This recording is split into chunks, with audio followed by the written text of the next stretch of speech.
l'africanisme, a fait ce travail de vous éloigner de plus en plus de vous-même. C'est ça le travail de l'africanisme.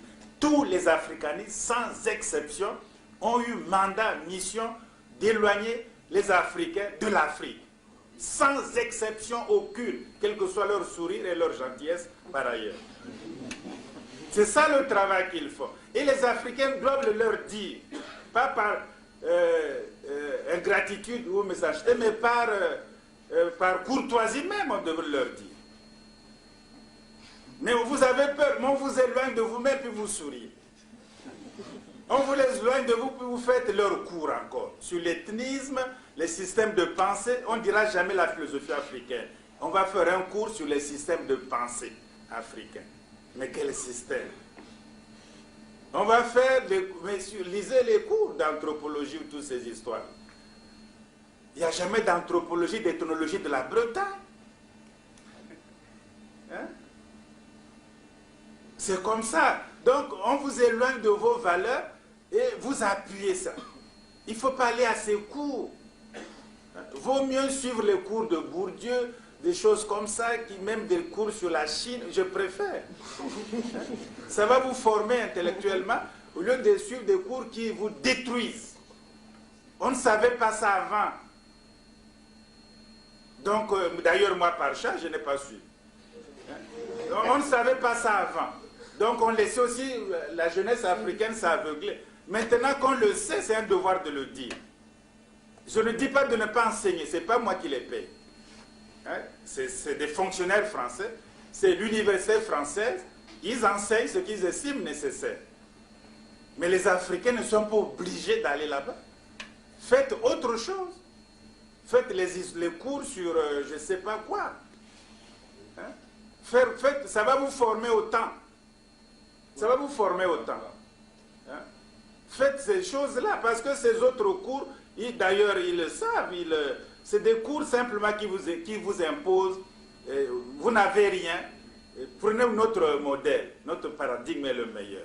Il y a la rationalité, il y a la clarté, il y a ceci. Et de plus, les Africains même, on doute, on est hésitant. Et quand tu doutes de toi, quand tu doutes du réel, tu touches, mais tu ne sens pas que tu touches. Le doute prévaut. Alors comment veux-tu faire une renaissance quand tu doutes de toi-même? C'est impossible. Tu vois? Voilà pourquoi d'autres, les Africains, ont insisté sur la conscience historique africaine. On comprend pourquoi Cheikh Antiope insiste sur la conscience historique africaine. On comprend pourquoi les Marcus Garvey ont fait depuis 1914 organiser le panafricanisme. 1914. Il y a eu le congrès de Manchester, 1945. Hein? Et il y a eu même celui de Dubois ici à Paris en 19. 54 nations nègres et cultures. Ce soit entre la création de l'ONU. Ça, ce sont nos repères à nous, le consciencier. Ce sont nos repères. Mais l'obstacle, c'est les africanistes. Ils émiettent, ils fragmentent le paradigme africaniste. Qu'est-ce que les Dogons ont à voir avec les Djerma ou les Songhas? Alors, qu'est-ce que les Zoulous ont à faire avec les Kikuyu ou les Maasai? Et le résultat est le génocide qu'ils appellent maintenant. C'est eux qui ont fait ça.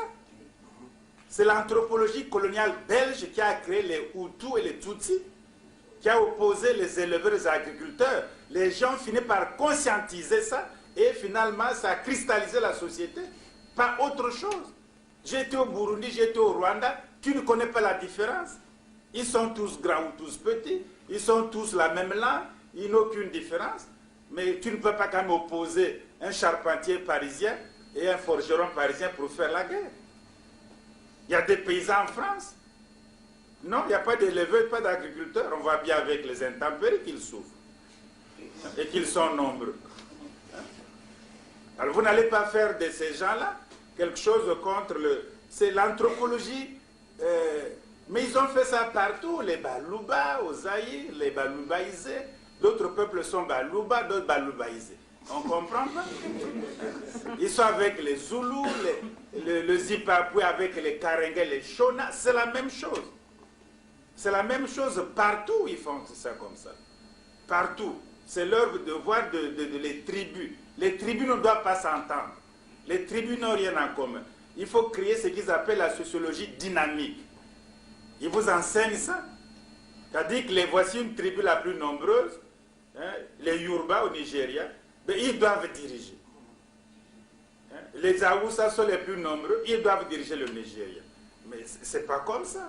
On ne dirige pas au nom du grand nombre des tribus. Hein?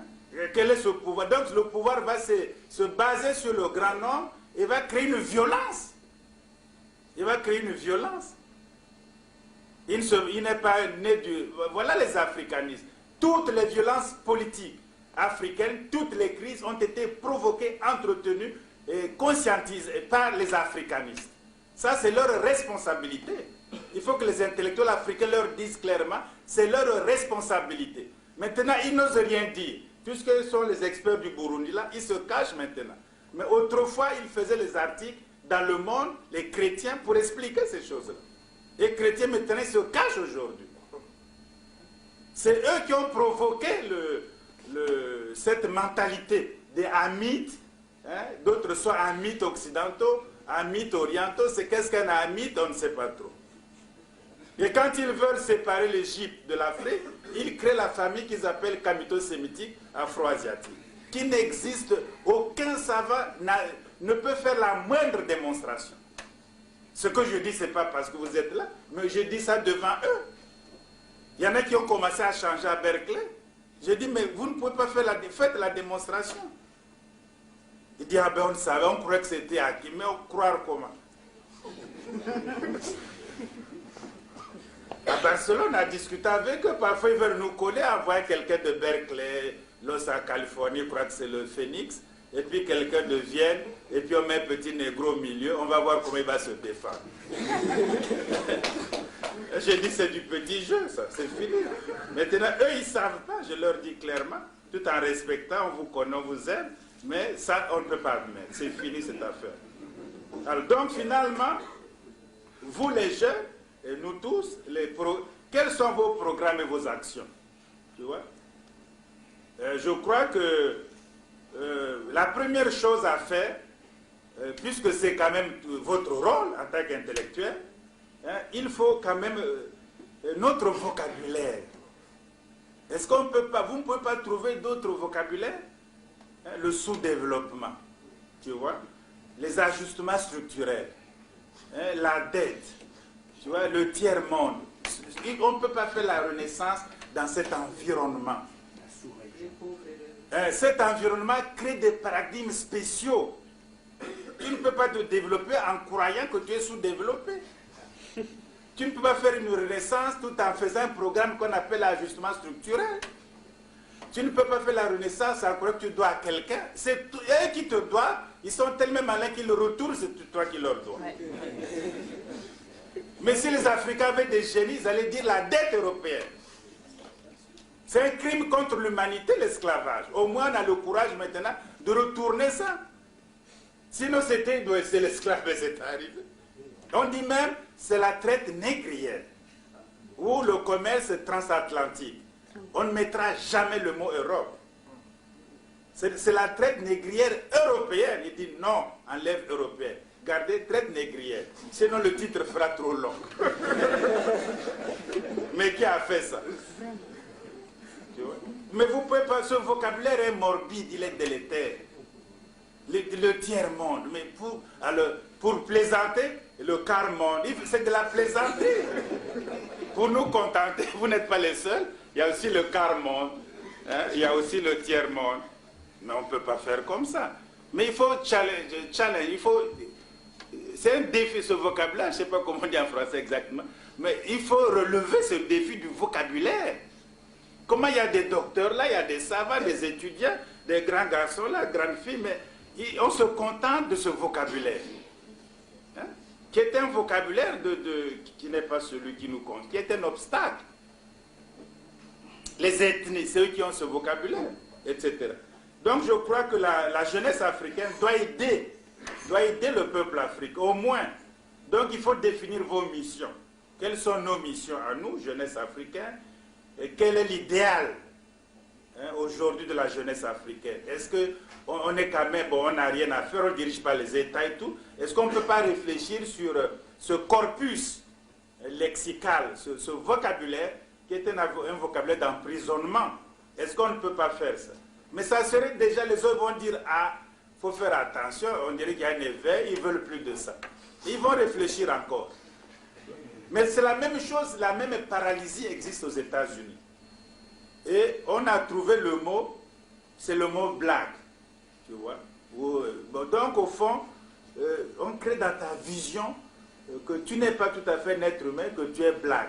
Alors donc tout est black, sexe black, musique black, black. Et alors ça crée une confusion extraordinaire et les gens vont tu es black et puis tu vas te révéler de la blackness. Oui, et c'est impossible ça. Alors pendant que vous vous débattez comme ça dans les mares de la couleur noire, les autres ils avancent. Et il faut détruire l'africanisme. C'est contre nous, c'est comme si c'est du poison. On ne peut pas avoir meilleur exemple. On n'est pas contre eux en tant qu'individu, on ne les connaît même pas. Il n'y a pas de raison d'être contre eux. Mais ce qu'ils font intellectuellement, c'est un poison contre un peuple. Ils empoisonnent la mentalité africaine. Ça, il faut qu'ils le sachent, cette mission, c'est leur responsabilité. Les génocides, vous n'avez rien dit ici, il faut accuser l'anthropologie coloniale qui a élevé les éleveurs, les agriculteurs, les Hutus, les Tutsis, les Hamites et tout. C'est eux qui font ça. Les Ibo et tout, les Nula, les Yoruba, les Awusa se déchirent. C'est eux qui fabriquent ces choses. Il n'y a pas autre chose, c'est eux. Et nous nous assistons passivement. Écrivez au moins. Signez même des pseudonymes. Puisque vous avez encore les thèses à faire avec eux. Bon, d'accord. Mais faites les pseudonymes. Hein? La manière dont ils écrivent ces choses-là aussi, il faut faire très attention. Si on ne comprend pas, on ramène à son paradigme. Si on ne comprend pas, on explique selon ses valeurs, selon sa perception de la réalité. Et on se refuse de connaître de l'intérieur. Il y a le paradigme extérieur pour connaître l'Afrique, pour connaître les choses là, ils ne connaissent pas les langues, les africanistes. Ils demandent aux informateurs, ils ne vérifient pas, ils essaient de répéter. Alors comment veux-tu, tu es spécialiste de la littérature française et tu ne sais même pas comment on dit bonjour en français? Vous y croyez que c'est un type compétent? Il dit, je suis professeur de littérature française à la Sorbonne. J'enseigne la littérature française. Bon, on dit, bon, comment on dit bonjour en français? Il dit, je ne sais pas. Sérieusement parlant. Il dit, je ne sais pas. Et vous croyez qu'il est compétent réellement? Aucun africaniste ne peut dire bonjour, comment vas-tu? Rien que ça. Oui. Secret pour secret. Une dame présente sa thèse à la Sorbonne. Il convient, je dis bien il, c'est-à-dire elle et le professeur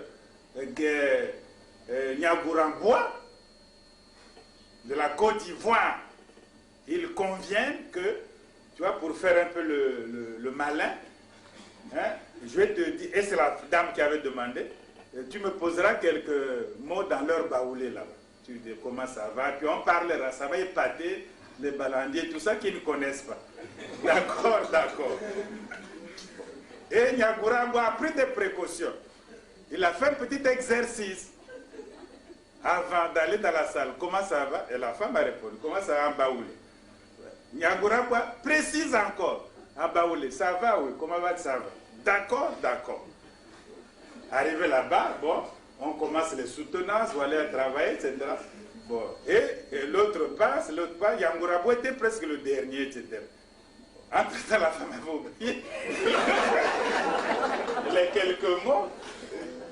Elle n'a pas su, Nyagourambois était gêné. Donc, comment tu fais exprès pour la coller? Tu sais que l'africanisme, il devient mauvais. Bon, il a gardé le secret qu'on s'est entendu avec la dame qui a demandé d'ailleurs elle-même. Et qu'on a répété 3 ou 10 fois. Elle n'a pas retenu. Alors, et puis maintenant, elle est docteur, elle va parler sur les peuples de la Côte d'Ivoire. Ben, merci beaucoup. Hein. On ne peut pas avoir une culture sans la mémoire de cette culture. on ne peut pas prétendre avoir la culture africaine sans la mémoire de la culture en question. Nous devons donc meubler notre mémoire avec la culture africaine et non meubler notre mémoire avec les cartons des africanistes. Puisque ce n'est que des cartons, ni plus ni moins. Qu'est-ce qu'on fait avec les cartons? On les brûle. Sinon c'est difficile ils veulent créer cette ambiguïté, l'aventure ambiguë, l'Afrique ambiguë. Tu vois? Et ni oui, ni on ne sait pas trop. Bon, on ne sait pas où ça accroché. Cette hésitation, hein, il faut la mettre dans nos consciences. Alors maintenant, si nous voulons le deuxième millénaire ou l'an 2000, hein, changer au moins de paradigme intellectuel, tout en gardant les méthodologies, mais le paradigme, comment tu visualises? Qu'est-ce qui entoure, limite ta propre pensée? Quels sont les concepts? Alors nous acceptons tous les concepts qui diminuent notre humanité. On te dit c'est ceci, tu dis oui peut-être. On dit tu sais ceci, oui d'accord. Mais on ne réagit même pas. C'est étrange.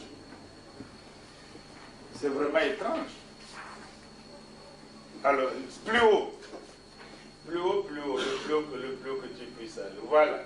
Ça c'est un roi. C'est Ostris. Tu vois, avec le cobra. Et ça, c'est un dieu, le dieu Ptah. Mais regardez l'intimité entre un dieu, hein, et un roi. Ils sont presque des jumeaux. Ils sont à égalité. Tu vois, ils sont à égalité. Et l'autre tient ici à la nuque. Hein, le Bible rachidien, on protège tout, c'est le système nerveux.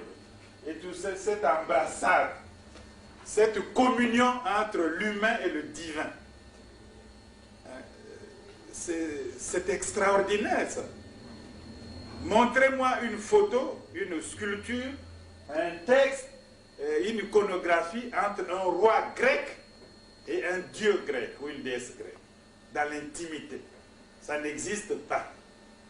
Montrez-moi un empereur romain en intimité avec un dieu de la tribu. Ça n'existe pas.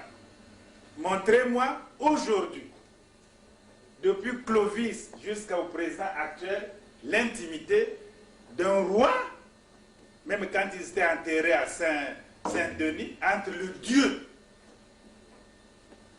L'intimité entre le Dieu. Alors quand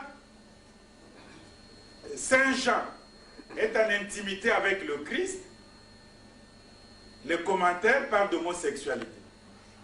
Et leurs propres commentaires. On n'en sait trop rien. Donc c'est mal vu même l'intimité entre Dieu et l'être humain. Pour eux, il faut que ça soit dévié. Il faut que ça soit toujours... Alors qu'est-ce qu'on n'a pas fait pour chercher le mot sexualité dans l'Égypte ancienne? Qu'est-ce qu'on n'a pas fait? On a fouillé, on a écrit, on a le moindre détail, on a trouvé. C'est bizarre. Mais comme ces choses-là n'existent pas. Mais la Grèce, on voit sur tous les vases. Tous les vases. Tous les vases. C'est le christianisme qui est venu tempérer ces choses. Mais comme les gens croient de moins en moins, ils reviennent à leur coutume. Mais ici, regardez l'intimité. Une civilisation qui bâtit un tel imaginaire. Une civilisation qui bâtit un imaginaire de la complicité, de la communion entre le divin, l'ordre divin et l'ordre humain. Entre les hommes, les dieux et les déesses. Cette communion. Voici l'intimité de la civilisation égyptienne. Voici la vraie pensée de la civilisation égyptienne. Et c'est ça. Et quand tu es le roi de ça, tu sens l'odeur de Dieu, l'odeur divine, le parfum de Dieu. Et tu viens diriger les hommes. Et tu vas leur faire la torture, les prisons. Voilà pourquoi le pouvoir s'exerce sans violence aucune dans l'Égypte ancienne. Ils n'ont jamais mis quelqu'un en prison. On n'a jamais battu quelqu'un. Torturé. Les galères et tout ce que je vous ai dit. Les cachots, les laits de cachet. Les galères, le gibet, la potence, brûler les hérétiques, le bûcher de l'Inquisition. L'Inquisition, jamais. Alors maintenant ils disent que hérétique, le roi l'hérétique. Mais il faut être chrétien d'abord pour être hérétique. Hein, soyons rigoureux.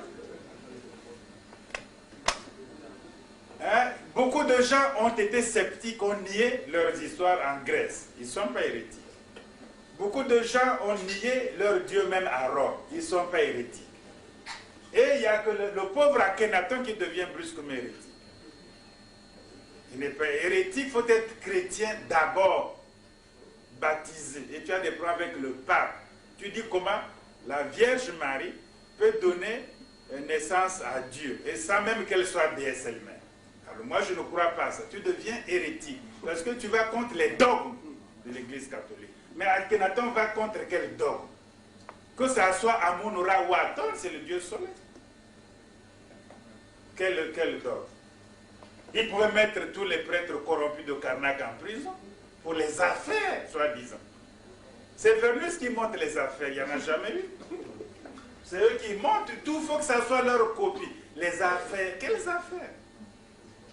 Quand ce n'est pas le modèle occidental, ils ne sont pas contents.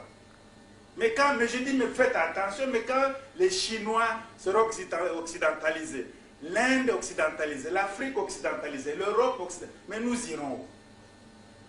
On sera tous comme des êtres perdus, angoissés, dans la cocaïne, dans la drogue, dans le marijuana pour dormir un peu. C'est ça le résultat.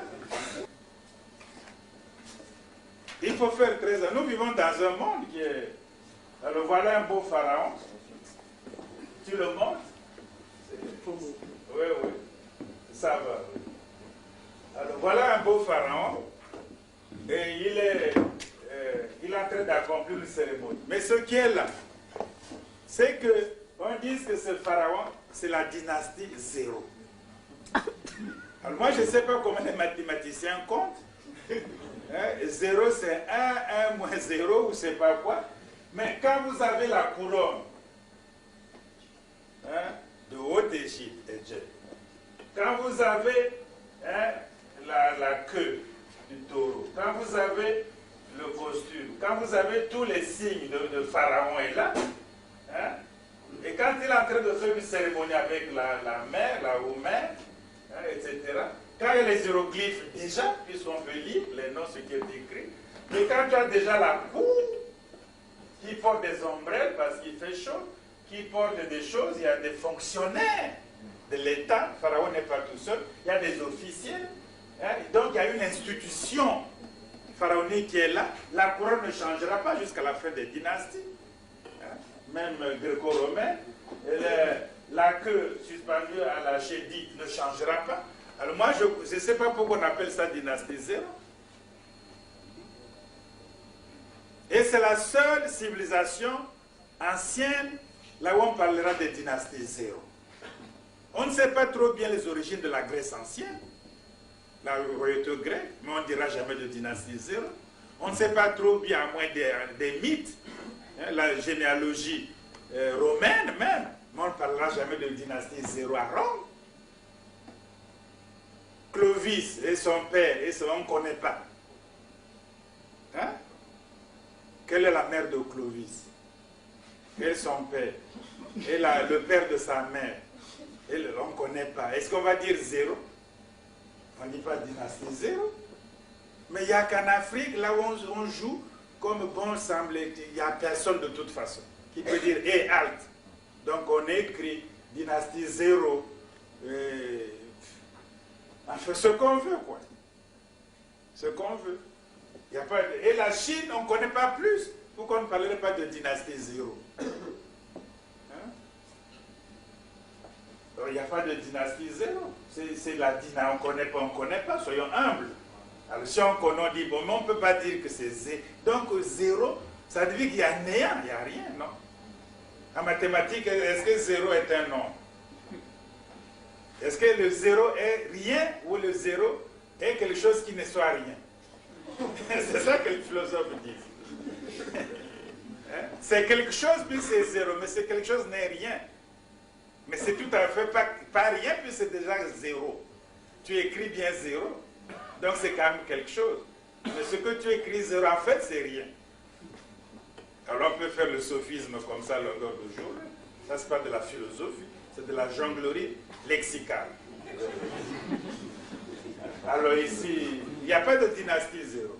Le roi est là avec les attributs, avec les pouvoirs, avec les insignes, avec la cour, les fonctionnaires, et il travaille, il est en train d'accomplir un rite. Donc il y a déjà l'exercice du pouvoir déjà. C'est pas autre chose. Qu'on sache ce qu'il fait, peu importe, mais c'est un rituel qu'il est en train d'accomplir. Alors, une dynastie zéro, non. Et puis, s'ils veulent savoir qu'il est comme ça, ben c'est un noir, non? Vous voulez comment qu'il soit comme lui. Hein? Suivant. Bon, c'est la dernière. Voilà, il est beau le roi. On l'applaudit.